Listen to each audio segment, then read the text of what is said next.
welcome back for another episode of the Carnivore Challenge. Currently, we're on day 36 of 69. We're starting to hit the home stretch, but I mean, we're feeling good. We got our blood work back. Our LDL cholesterol is down. We're almost into the normal range now. I mean, just like pretty much every American, we had cholesterol issues. We had blood pressure.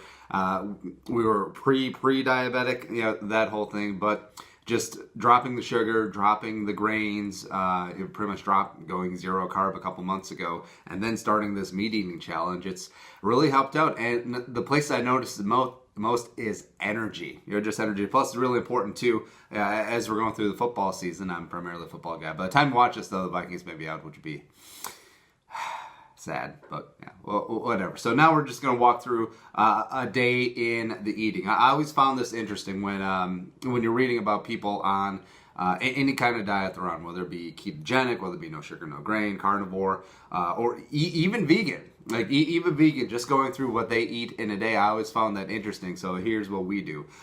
So let's roll it back to the night before. I've been really pushing myself to get 8 hours of sleep a night. It's not really in my nature. I like getting up early. I like getting a go-getter stuff, and also like burning the candle at both ends. But you know, health-wise, especially since we're training as heavily as we are, the body needs that rest. Otherwise, you're going to be sore, you're going to be tired, you're going to be grouchy all the time. So we've been really pushing ourselves to get hours of sleep. So really like making myself go to bed at 10. Because I usually like getting up around 6, so that's always kind of tough when we're doing some late shows on Tuesdays and Wednesdays, but that's how we're rolling. So 8 hours of sleep, and of course we've been doing the intermittent fasting as well. We tend to like to have a, from 8 p.m. till noon, we don't eat. So we like that'd be a 16-hour window, 16 hours off, 8 hours on, 8 hours on. Wait, yeah, that's right, yeah.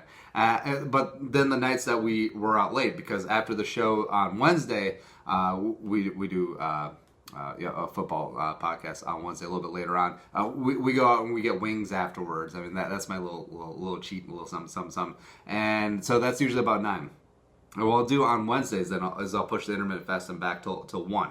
So we still have that 8-hour window. It's just shifted a little bit. So I fasted for 16 hours and get up in the morning around 6 o'clock. Of course, we start off with a big old cup of coffee. And I'm not too particular about my coffee. I know I probably should start being, but I mean, as long as it's caffeinated, as long as it's palatable. I don't like too dark a roast or too light. But you know, this. The Costco brand is perfectly fine for me. Hell, I like Folgers back in the day too.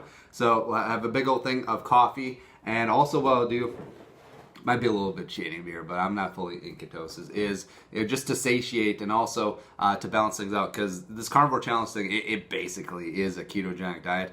Just a little teaspoon of the coconut oil into the coffee, and here's what you do: just put the tablespoon in there, and then as you're pouring your hot coffee, or if you have your Keurig or something, just and it sort of mixes in right there. It's good to go. So after the first cup of coffee, I usually only need 1.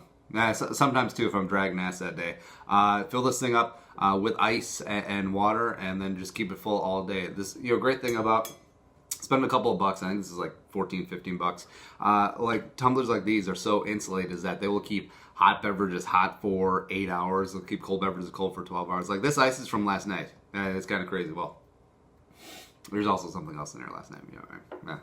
There's a little Jim Beam on the rocks action. So we have that coffee, and then fast forward up till noon, that's when we start breaking fast. So right away, we're going to be consuming some red meat. Yeah, we're going to have our steak, or we're going to grill it up on the grill or the cast iron skillet, get that thing smoking hot. And I like cooking it fresh. And you can cook it ahead of time, especially if you don't have access to a grill or a cooking area. If you work like an office job or something. Fortunately, I'm able to work from home, so I can eat all the fish I want to. So that's great. But there's just something just visceral about heat to red meat, and then you get like the char and the blood going on. It's a good primal connection. Back to our ancestors. It's good. And with this, like we did in the last video of Carnivore on a budget, get this from Costco. Yeah, we bought a big pack. If you see it, it's got really nice marbling on it, and this is sirloin. Yeah, you usually don't associate sirloin with marbling, but this one it's USDA Prime. We got for I think it was $5.50 a pound or something like that. So we picked up a couple racks of these, and then what you do is you just divide it up into 1 pound or 16 ounce little things. A pound is 453.5 grams. So 454, close enough, or 450, whatever. And I chop them up in these. They're just regular sealable bags. If we're putting them in the fridge or toss them in the freezer, we'll put them in freezer bags. And it's just an easy way to grab one of these out of the fridge, let it sit out for a while, season it up, grill it as you're going about your merry way. And see, also there's a great thing about intermittent fasting too, is that right away when you get up, you have your cup of coffee and you just go. You just work, as opposed to getting breakfast going on and then you're sort of digesting breakfast. You feel a little bit full and bloated, then 10 o'clock rolls around, you're not really that productive, you're looking for a snack. Yeah, so we bury this pound of red meat. Also, we got our eggs, also very important. So we have 5 eggs and the pound of meat, and usually go work out from about 1 to 3 every day. So when we eat at noon, it gives us an hour to sort of digest. And yeah, full disclosure, I enjoy having a movement before going to the gym. It just makes me feel a little bit lighter, a little bit lighter on my feet. It's perfectly fine. After the gym, before I used to be into all like the protein shakes, you got your window, all that stuff. Is like I sort of got off because I didn't like the way the pre-workout made me feel. Like the whole sort of buzzy, tingling sort of stuff. I'm not getting anything out of this. Plus, it's really expensive. So what I do now is I just get my fish in. I have a tin of sardines. Sometimes I go with smoked oysters. This one I don't really like as much because it's got cottonseed oil. Cottonseed oil. Go for the extra virgin olive oil. I didn't read the label on this, whatever, but if you find smoked oysters in extra virgin olive oil, go do that. So with this, even though I do take a fish oil supplement, you're getting your omega-3s, you're getting your omega-6s. Also, you're getting a dose of calcium from this as well, because the sardines are coming in with the bones. And yeah, I know fish isn't really for a lot of people, but honestly, once you start doing it, it's great. Plus, a little bit of lemon and some capers, a little bit of salt and pepper, you are good to go. Moving on to dinner. And what I usually do is, I cook for the family, and then we cook whatever they want to do, because they're not necessarily doing the carnivore challenge with me. But then what we'll do is we'll take another pound of either grass-fed ground beef. We just got this from Fresh Time. They had on sale for $3.49 a pound, which is an amazing deal. We stocked up there.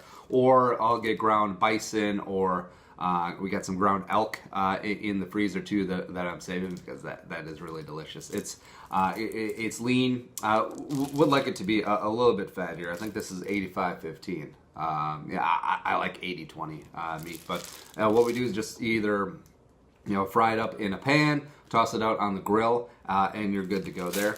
Maybe toss in a couple slices of bacon. Costco makes an amazing thick cut bacon right there as well.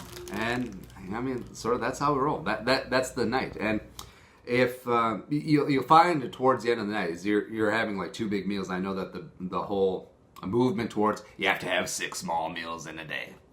No, not particularly. Especially when your feeding window is only 8 hours. It's you never find yourself hungry on this. And for me, like with the intermittent fasting, like there will be a lot of times where noon will just come and it's like, oh, yeah, I should probably eat. Yeah. And as far as like additional stuff, like this is my vice. It's weird that LaCroix is your vice. Now these are the citrates, which come in taller cans, but it's the same LaCroix thing. It's just artesian water, and like there's no artificial sweeteners, no additives, anything like that. And like these things will keep you sane. And when I was trying to wean myself off of my Diet Coke / Coke Zero addiction, I mean, let's call it what it is. It really was an addiction. Trying out the LaCroix and just like, these are gross. This is what your mom drank in like the 90s when she was on a diet. Remember these things? But they've come back into force, and they're phenomenal. They really are. So that's we're tossing in as well. Also, they mix really well with liquor. Just putting that out there too. Yeah. So that's basically what we do throughout the week. We'll have a little cheat meal on Friday, and that we'll have pizza, except we'll only eat the top. And so essentially we're only working in the dairy there. And then the weekends we grill steaks, we smoke meat, we really like ribs, really like pulled beef. If you do like the chuck roasts, all right, so chuck roast recipe bonus.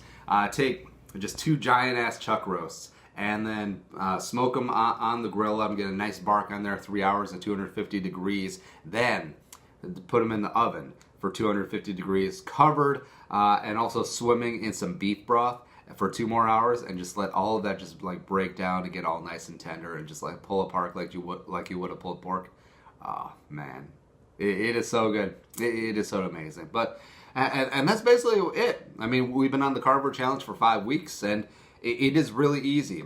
Mainly because it's simple. You're essentially eating 2.5 times if you count the sardines, and once you get in a rhythm, it's something really easy to stick to, and you don't get bored. You really don't. You think you would, but you think you would get bored until you fire up that grill, get it nice and hot, 500 degrees, and get a nice sear on some steak and some red meat, and there is like a primal, visceral reaction that you get back to. It's like, I will never get sick of this.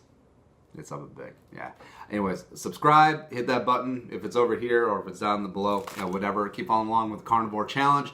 Give me a follow on Twitter and Instagram, Snapchat, all at Andy Carlson Show, and just keep eating. Thanks.